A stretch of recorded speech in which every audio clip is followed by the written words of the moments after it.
All right, welcome back. So this is part three. This is where I'm actually going to use the unit. I am going to go over a few things I did learn. I did get in contact with their support. They sent me a user manual, gave me some tips. So I'm just going to show you the few things I set up and like I said, some stuff I learned. So let's go from there and then I'll do the first test shoot on a piece of really rusted steel. So one of the first things I figured out was what this was for. This is for the air connection. And what you're doing basically is you want to blow the smoke away from the lens so that no smoke ends up in the lens. So that's really what this device is.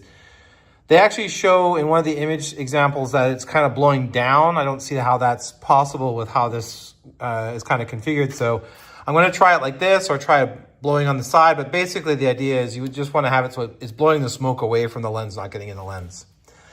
The other thing was this. So this is the air line that comes out of it. This is a 6mm outside diameter line. I did actually happen to have in my toolbox some of these Bowden connectors for that.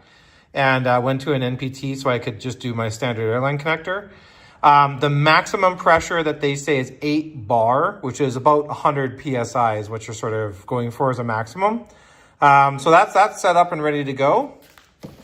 I did install the kind of holder that's for the gun holder. So they don't have any washers that were in there. So I did add some washers because it's quite some large slots. These are my glasses. They're not the ones that it actually comes with, just my preference. And the very final thing was filling the water. So this takes 16 liters of purified water. I use distilled water. You can debate in the comments of distilled versus purified, but that's what I use. But anyways, it's 16 liters, it's full, it's ready to go.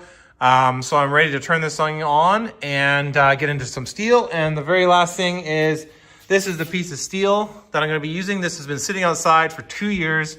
It's a piece of cast iron that was used for a barbecue grill, basically. That's what I'm going to test it on. Not going to be something that's like flash rusted. That's been seriously rusted for like 2 years outside.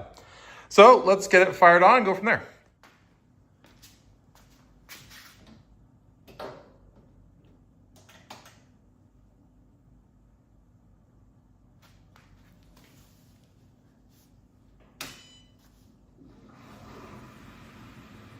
Okay, so one quick thing to note, he told me that the admin password was 6, and for me it was 1, the number 1 and the number 6.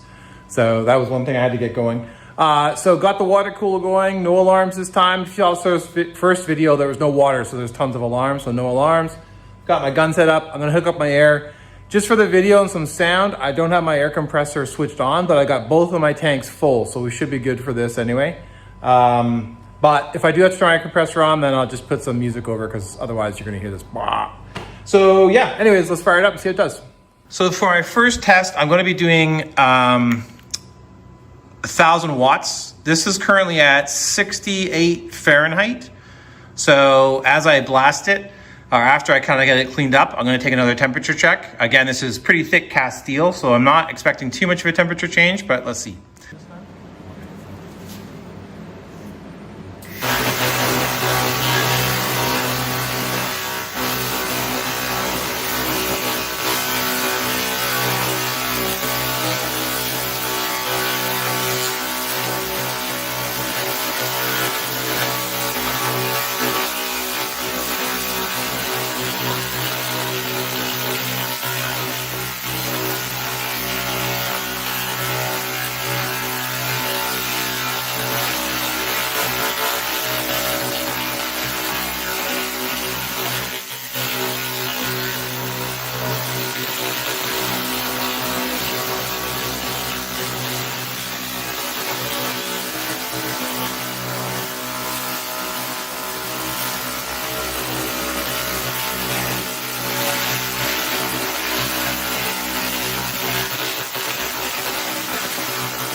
So you can see how fast that went. You can see that the temperature actually got up to about 170. It's cooling down pretty quick, but 165 still, so it gets quite warm. One note, I did actually run this at 100%, so that was at 1500 watts. But you saw how fast, it's cleaned that thing right off to bare steel. I mean, look how much rust was there before compared to how much the difference is now. So that's pretty fascinating.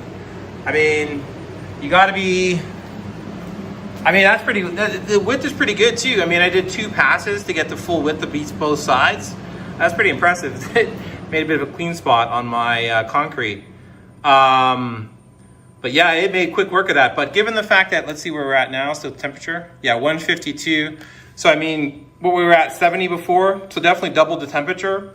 You'd want to be careful with 100% on getting into some sheet metal stuff. So I'm gonna have to do some more experiments. Yeah, anyway, that's the first run with the machine. The initial setup, some of the stuff that I had to go over from the last video.